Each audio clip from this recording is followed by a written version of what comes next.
कि एक जन सुराज के खड़ा होने से, एक विकल्प आने से 400 रुपया का पेंशन बढ़ के 1100 हो गया, रसोईया का सैलरी दुगना हो गया, डोमिसाइल पर सरकार ने नीति बदल दिया। भाजपा के साथ मिली भगत करके इलेक्शन कमीशन यहाँ से गरीब, वंचित, मुसलमान जो बाहर प्रवासी मजदूर हैं उनका नाम काटने का कोशिश कर रहा है। को बेवकूफ़ बनाने के लिए 3 लाख शिक्षकों की बहाली हो गई, उसमें ज़्यादातर बिहार के बाहर के लोगों का हो गया। क्यों हुआ? क्योंकि 2023 में नीतीश कुमार ने डोमिसाइल नीति बदला, इसलिए बदला कि 24 में लोकसभा का इलेक्शन था, देश भर में प्रधानमंत्री बनने के लालच में बिहार के युवाओं का नौकरी छीनकर दूसरे राज्य के युवाओं को नौकरी दे दिए। अब बिहार में विधानसभा चुनाव है तो कह रहा है कि TRE 4 में डोमिसाइल का चेंज किया जाएगा। ये भी नहीं बताया गया है कि कितना % बिहार के लोग रहेंगे।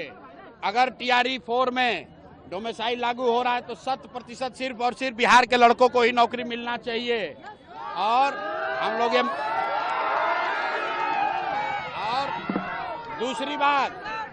दूसरी बात बिहार के युवाओं को ये समझना है कि एक जन सुराज के खड़ा होने से, एक विकल्प आने से 400 रुपया का पेंशन बढ़ के 1100 हो गया, रसोईया का सैलरी दुगना हो गया, डोमिसाइल पर सरकार ने नीति बदल दिया।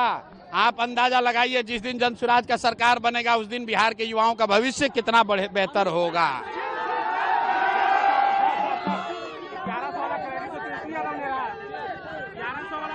अरे भाई सुनिए, ऐसा है, क्रेडिट कोई भी ले, बिहार का एक एक आदमी जानता है कि 20 बरिस से यहाँ पर बुजुर्गों को, दिव्यांगों को, विधवाओं को 400 रुपया मिल रहा था।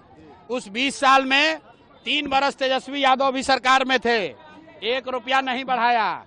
लेकिन जन सुराज की जो व्यवस्था अभी बन रही है, ये जन सुराज का डर नहीं है, लोगों का डर है। इतना डरा हुआ है नीतीश कुमार, इतने डरे हुए हैं कि अगर हम नहीं बढ़ाएंगे पेंशन तो लोग हमको हटा देगा। लेकिन अब जनता मानने वाली नहीं है, अब मानने वाला नहीं है, हटाएगा ही हटाएगा।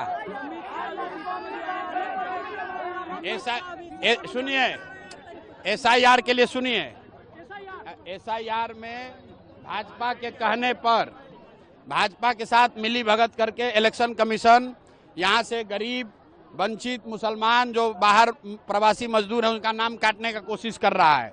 लेकिन किसी को डरने का जरूरत नहीं है। सुप्रीम कोर्ट ने कहा है कि अगर आपके पास आधार कार्ड है तो आपको वोट देने का अधिकार है।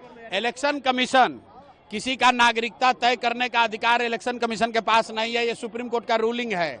इसलिए किसी को डरने की जरूरत नहीं है, सब भाई मिलकर वोट सबको देना है। और दूसरी बात, अगर 10-20 को नाम कट भी जाएगा तो भी मैं भाजपा को ये बताना चाह रहा हूं कि जितने लोगों का नाम रह जाएगा वही तुमको हराने के लिए काफी है।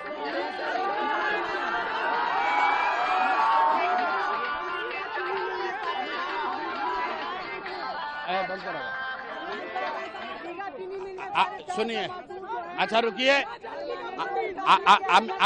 अमित शाह आ रहे,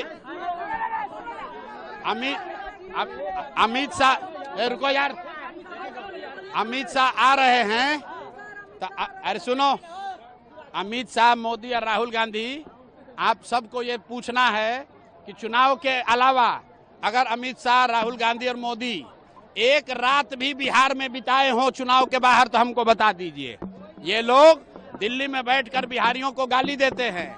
अमित शाह आएंगे तो हमारी ओर से, जनता की ओर से, बिहार के युवाओं से सवाल है अमित शाह को कि महाराष्ट्र में भाजपा की सरकार है और बिहार के बच्चों को, हिंदी भाषियों को महाराष्ट्रियों ने मारा है, वहां पर वहां के लंपन एलिमेंट ने, अमित शाह ने उस पर बयान क्यों नहीं दिया?